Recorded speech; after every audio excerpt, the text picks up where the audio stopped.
I always say that getting old sucks, but the alternative is far worse. When you're younger, let's say in your 20s or your 30s, you tend to think that, somebody in their 50s or older is ancient, over the hill. And suddenly, one day, and it does feel like suddenly, it's like you wake up one day and you realize you're now in your 50s. And then you think to yourself, what the hell just happened to the last 20 or 30 years of my life? Maybe you're married, separated, single, children have left home. In many ways, you've kind of gone through the tough years of life, but maybe you're still going through those years too. What nobody tells you is that when you get to your 50s, it's a real wake-up call. Your body isn't quite as healthy as it used to be for whatever reason, maybe through injury or through lack of activity. I know certainly for myself, I spend way too much time sitting down. And trust me, there are times when I'll get on the floor to plug something in or pick something up, and then I'm on the floor and I'll think to myself, boy, I didn't think about this. I've got no plan to get up. But hopefully you've been far more active than I have. But actually what is equally as important is your brain. A lot of people, they get older and they almost make themselves older. Now, my father was a great guy. Strangely enough, I never saw him in a pair of jeans ever. That would never have happened. But he married a woman 19 years younger than himself, so I think he might have had the right idea. But he was always young. He always stayed young, and maybe it's a family thing. I'm not sure. But I think keeping a young mind is absolutely imperative to keeping a young outlook. Just because you're in your 50s doesn't mean you're over the hill. In fact, what's even better about being over your 50s is that you've gained 20, 30 years of experience, which your younger self never had. As you get older, you don't have the patience for, as we'd say in England, rubbish. And I'm being polite. I could say crap. Just said it. But that's my point. As you get older, you've got the wisdom, you've got the experience. You don't take rubbish off people, and you have the knowledge. Yes, also, as you get older, there are new challenges in life, and it's not just your health.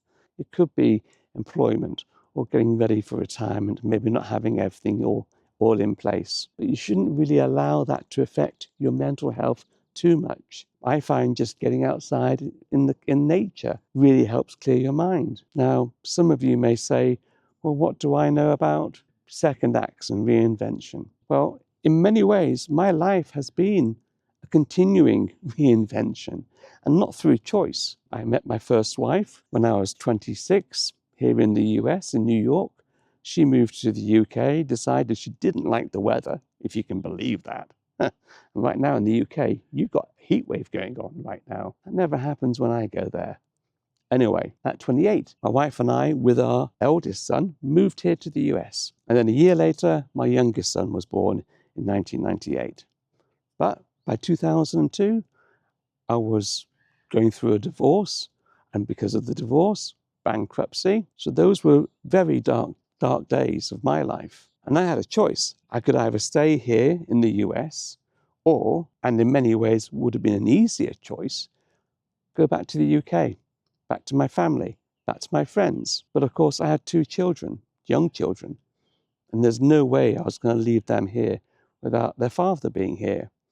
So I made the decision I was going to stay here until my youngest son was 18. Yeah, that was 10 years ago, and I'm still here right now. And since the divorce and the bankruptcy, I've moved countless times, different jobs. I've been with my present partner now for actually over 20 years. So I do know a little bit about reinvention because I've lived it. And actually, if you want to read more about it, you can read my book.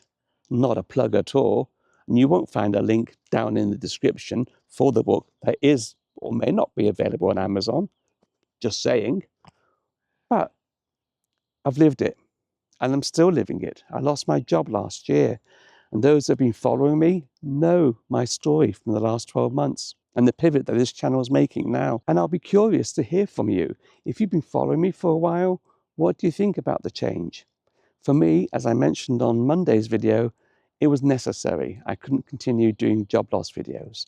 It was really affecting my mental health. So I'd really love to know what you think to the new format. And please don't forget, if you are new here, to subscribe to the channel. Posting every Thursday at 3:30 p.m. Eastern, 8:30 p.m. GMT. So like and subscribe, and I'll catch you next week. And if you're here in the US, by the way, have a great 4th of July. As a Brit, it's okay. I don't hold it against you. But go and celebrate, okay? You're better off without the Brits, probably. Got to cover my back. Okay, until the next time, I appreciate you all. Thank you for watching. See you next week. Cheers.